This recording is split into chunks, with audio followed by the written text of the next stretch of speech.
guys, here we got the Wolf 9 SD on my Zenith SBR.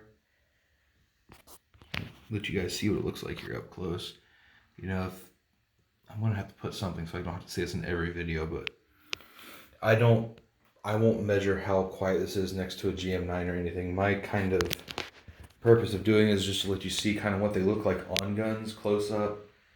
And for anybody that's never gotten a chance to put their hands on one of these, this has a tri-lug on it. I'll flip around here so that the label's right. There it is.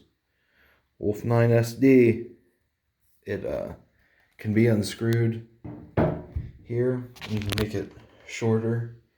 You just take the end cap off and put it on there. But I kind of like the look of it long. It's super quiet, I'll tell you that. It's way quieter than the GM9. Now that I just said I won't compare them. But it's great. It looks good. Chicks dig it.